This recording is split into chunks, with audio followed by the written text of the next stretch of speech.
Well, I've selected a stone, and since it's so thick, I've decided I just want to try to get a preform out of it.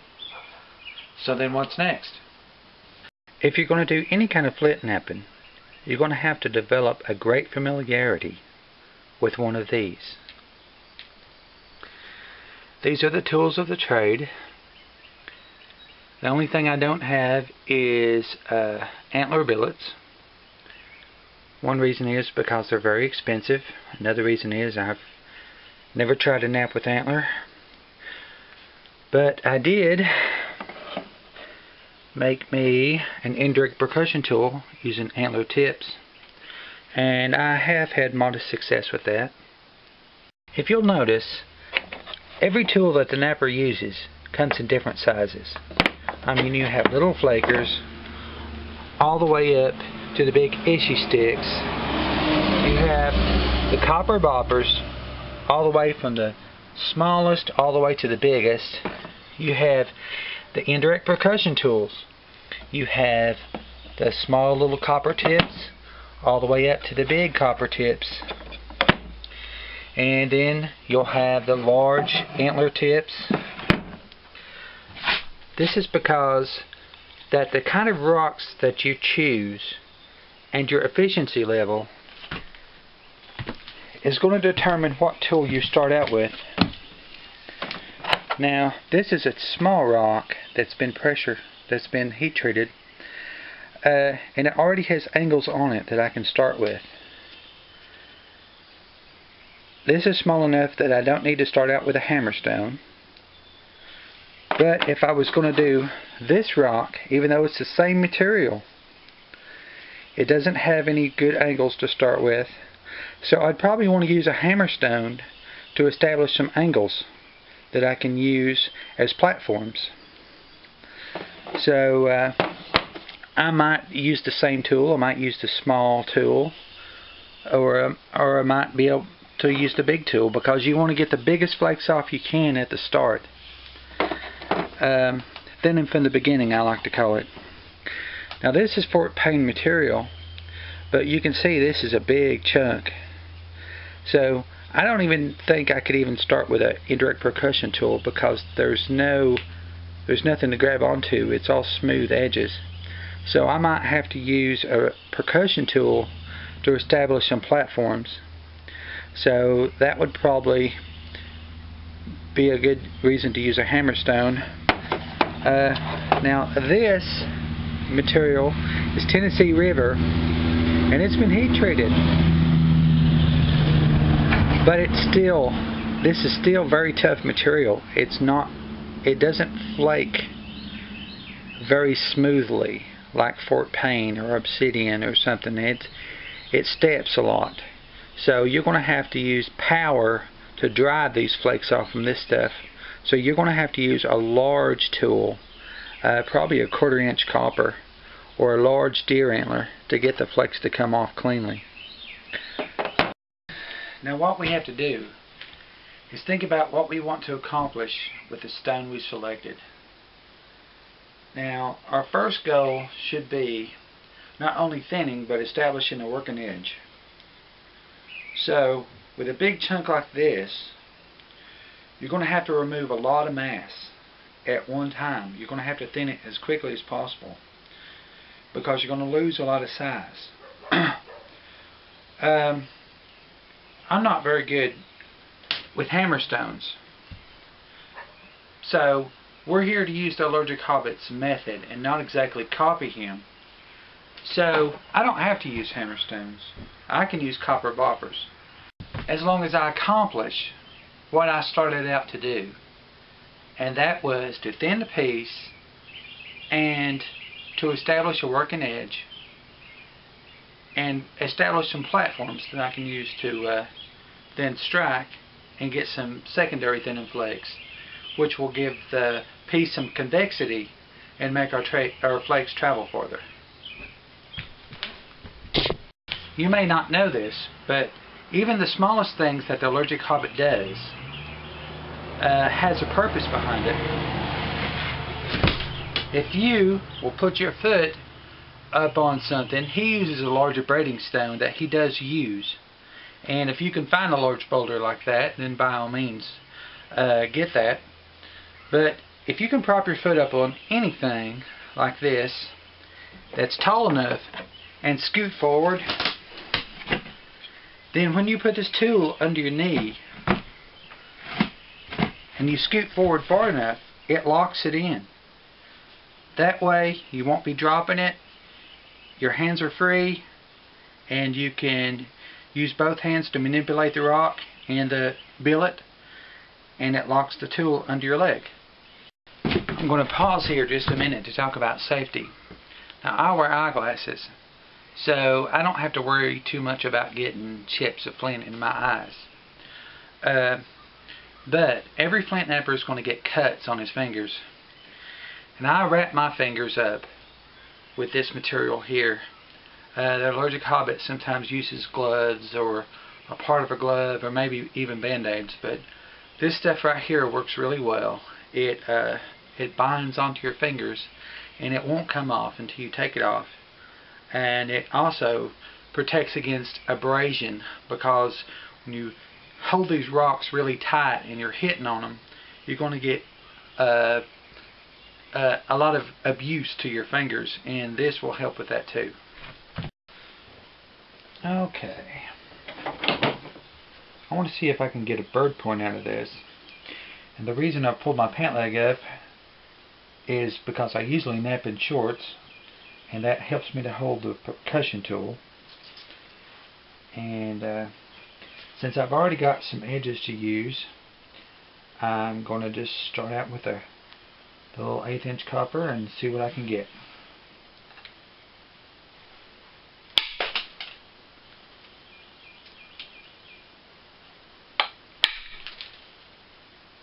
Okay.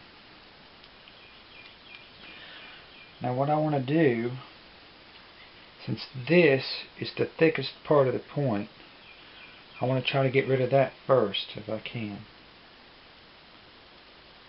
And there's a ridge up here, which means I need to knock this off right here so I can get to that ridge.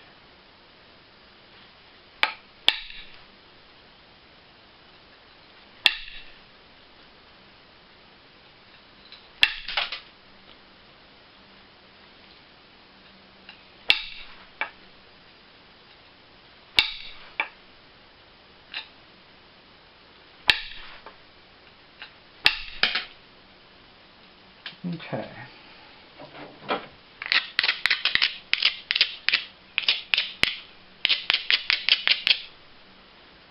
See if I can get that ridge off now.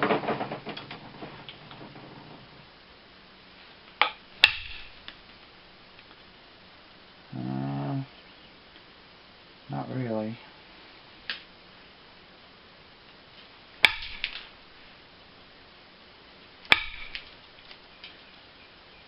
Okay. That didn't work.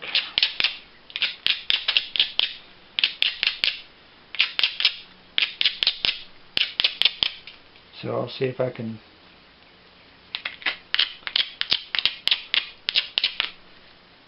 turn the edge and knock some of this off.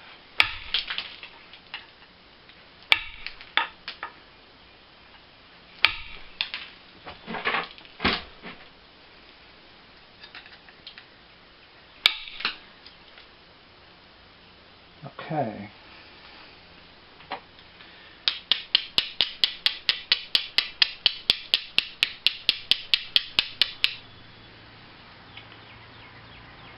I wonder if I can shoot a flake back that way now.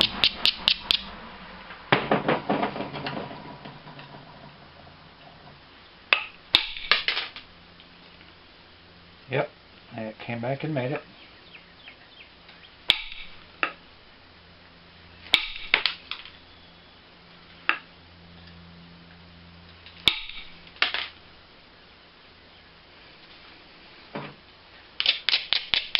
A little bit of a concavity there.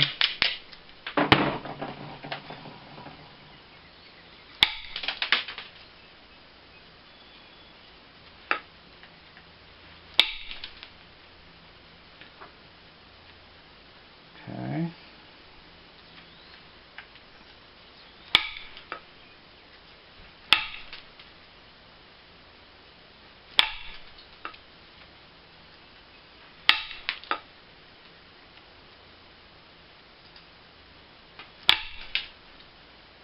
Trying to get rid of as much of that hump as I can.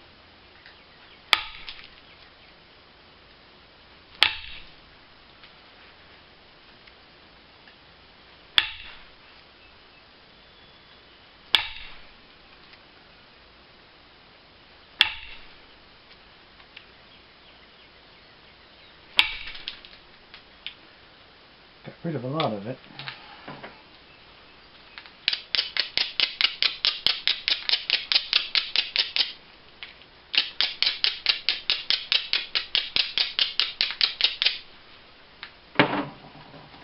Okay, I need to get rid of that hump down here.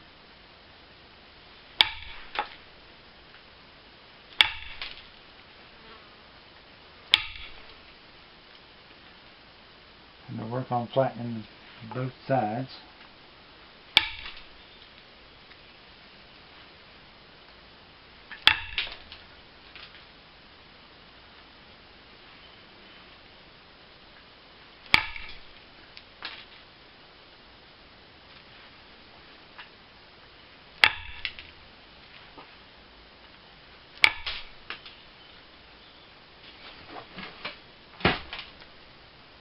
Okay, getting there.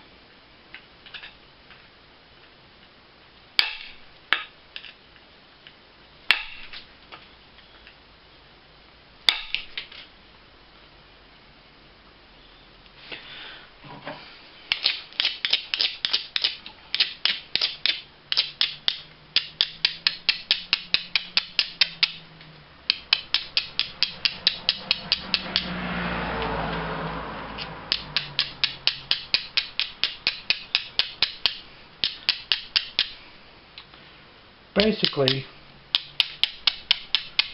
what this amounts to is you got to choose the tool according to the job you want to accomplish. And usually,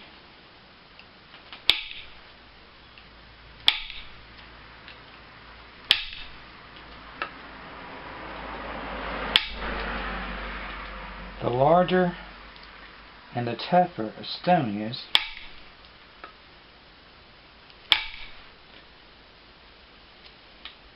and the larger and tougher tool you're going to have to use to attack it.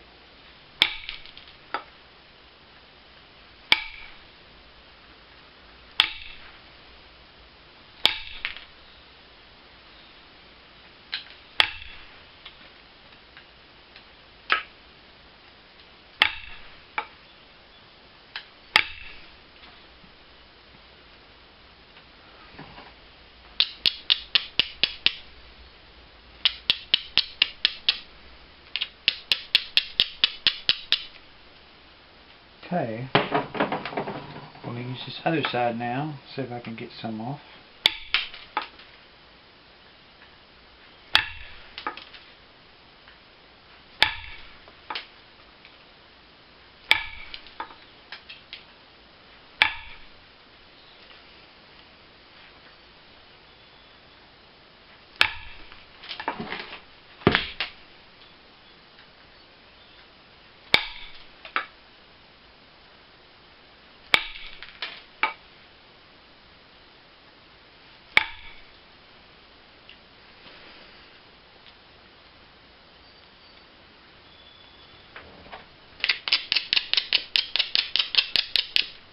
Say,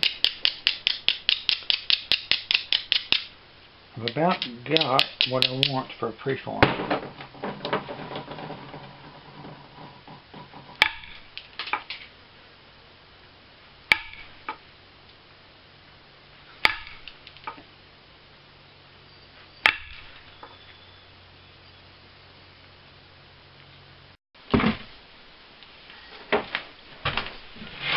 With this preform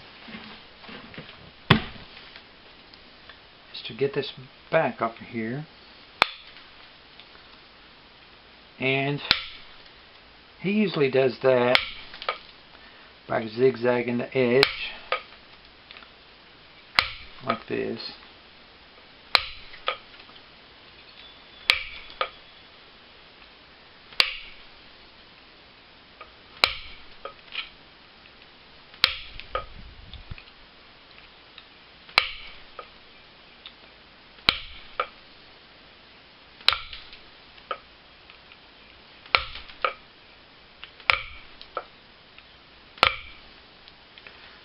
Okay, got rid of most of that.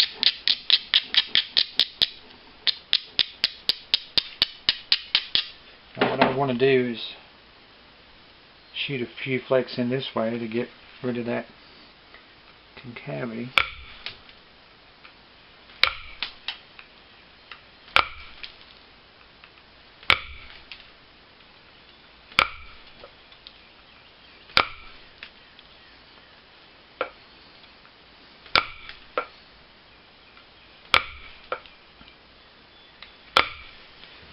Okay.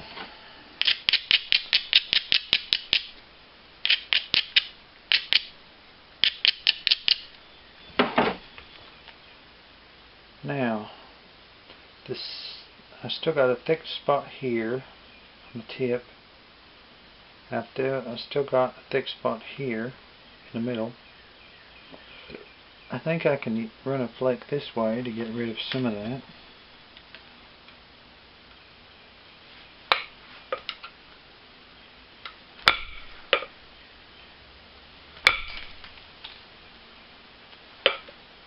Got rid of some of it.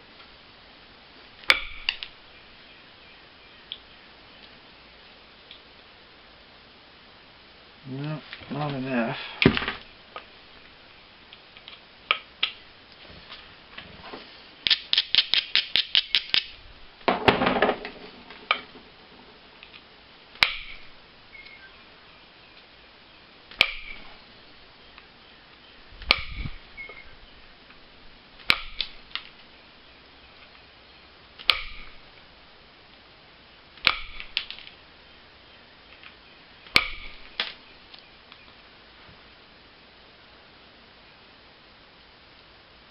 Okay.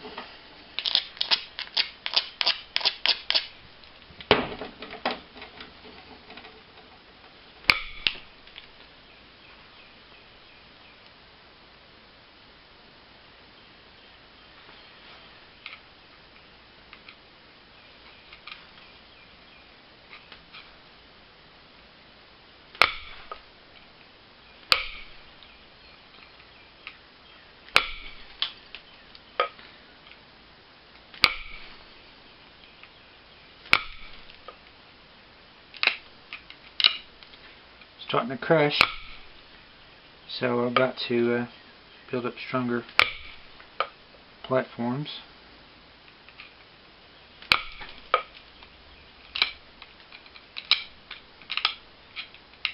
The thin edges of the flint will crush like that.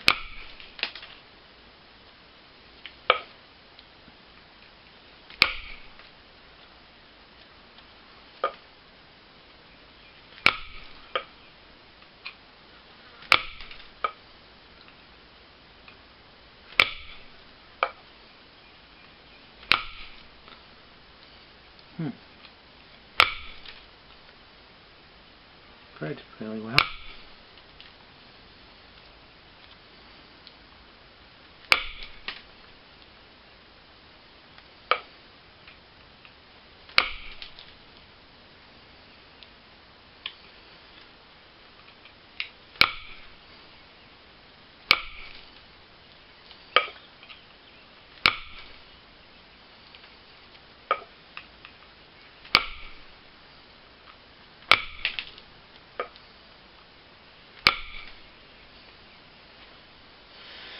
Okay.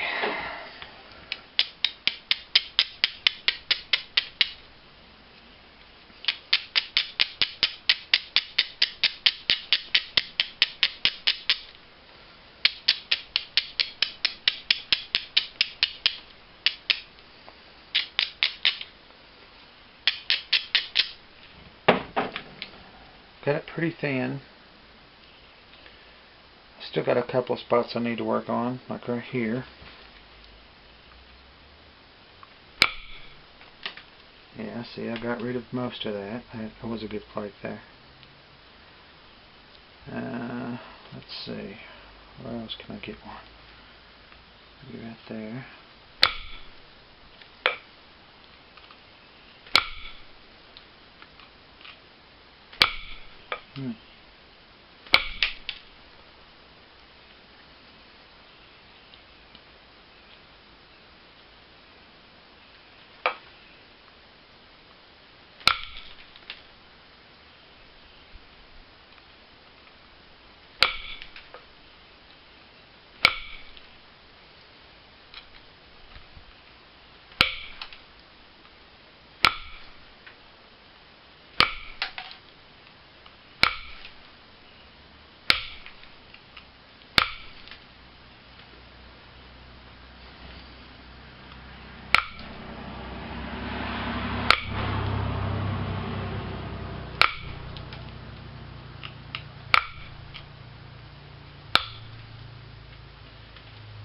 Okay, I got that side pretty good.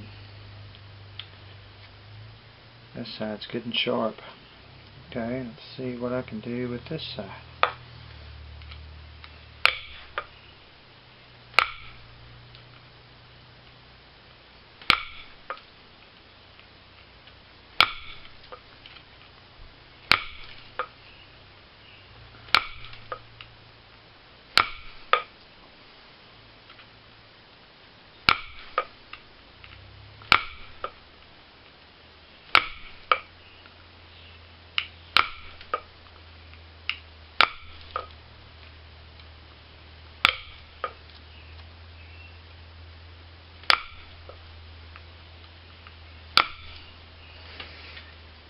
Okay.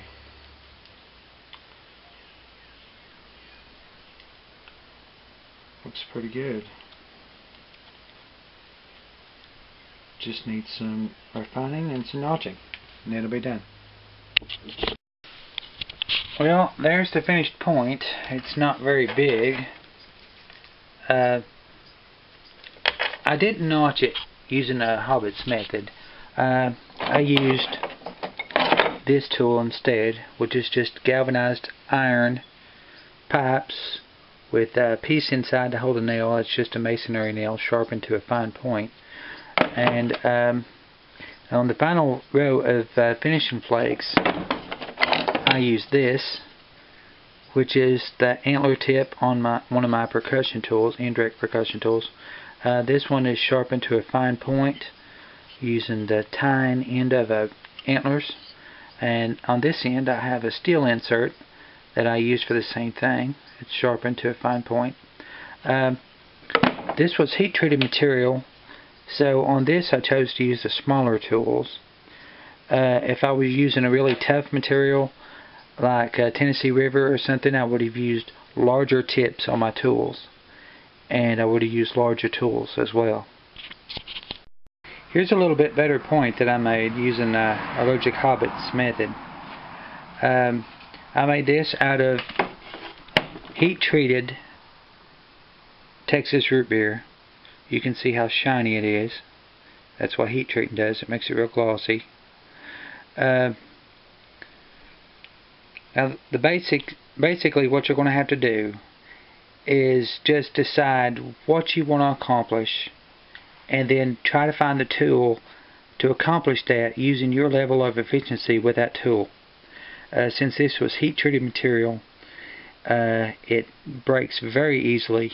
It'll just about break in half if you breathe on it too hard. You don't need to use any big tools on anything like this.